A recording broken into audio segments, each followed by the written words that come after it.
I was only 16 when it happened, but the memory has never left me. Not a day goes by in Eze-Udo without someone whispering about the whispering drum. It hangs now in our shrine, silent, cracked, and dry, but the elders still warn us never to strike it again, not unless the land itself cries out in need. Let me tell you how it all began. Our village, Eze-Udo, was known across the hills for two things: peace and music. Our people lived simple, honest lives. We farmed yam, cassava, and millet. We brewed palm wine so sweet it made even the grumpiest elder laugh like a child.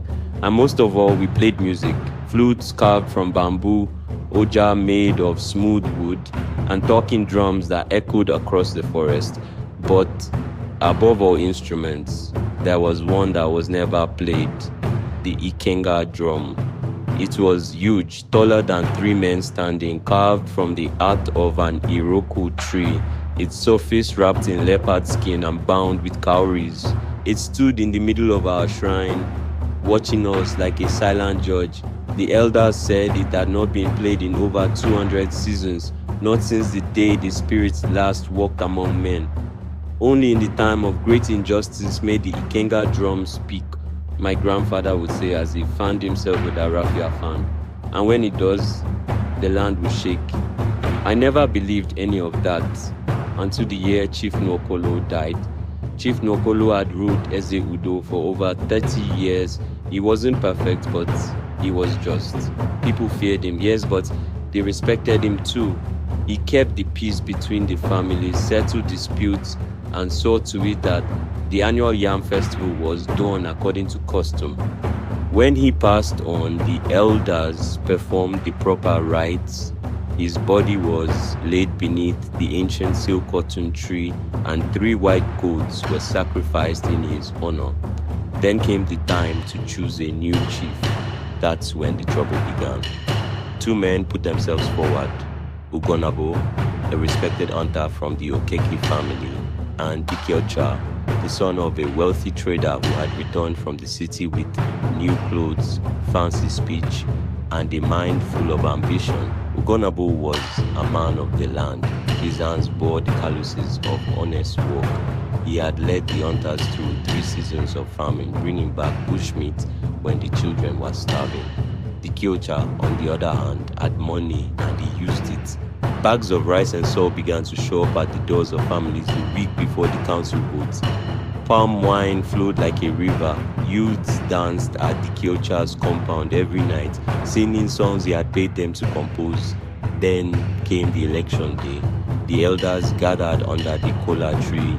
They chewed bitter cola, shared a gourd of hot gin, and cast their votes one by one into a clay pot.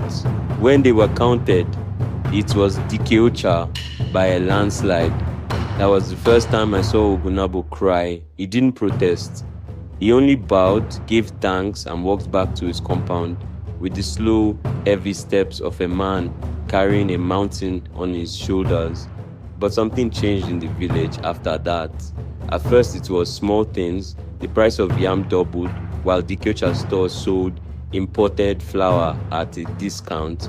Land disputes were settled in favor of those who had money, not truth. The poor grew poorer. Even the town criers were silenced. No one dared question the new chief for fear of being labeled enemies of progress.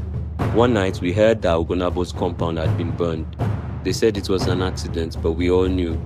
His youngest son, Okese, limped through the market the next day, bruised and silent. That was when the drumming stopped. No one danced anymore. Even the birds of Eze-Udo seemed quieter. Then, one moonless night, something happened that changed everything. I was sleeping on the bamboo mat in my uncle's compound when I heard it, a low rumbling sound that made my heart skip. Dum, dum, dum. I sat up. It wasn't a dream. The sound was real, deep and ancient. My uncle burst from his hut, his wrapper half tied. The Ikenga drum, he whispered, his voice trembling. Who has dared awaken the spirits? We all ran to the shrine. Half the village was there already. The elders, the hunters, the palm wine tappers, even the young widows, everyone had gathered, drawn by that terrible sound. There in the shrine was Ugonabo.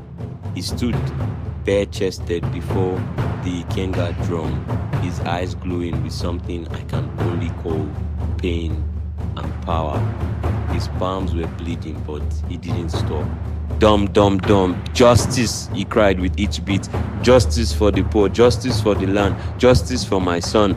Lightning flashed across the sky. The earth trembled beneath our feet, then silence. The next day, Dikeocha did not rise from his bed. He was found dead in his chamber, his eyes wide open in terror, his hands clenched around the cowrie shell. No wounds, no poison, just a face frozen in fear. The elders declared that the gods had spoken, but Ugonabo did not seek to be made chief.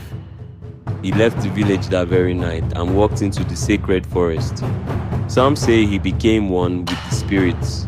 Others believe he still lives, watching us from the shadows, a silent guardian of justice. Since then, the Ikenga drum has remained untouched. It sits there in the shrine, cracked and dodged dry.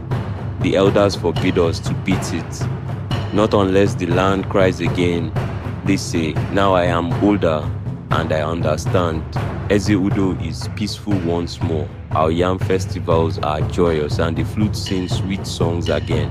But whenever I walk past the shrine and see that old drum, I remember the night it spoke, and I pray the land never needs to hear it again.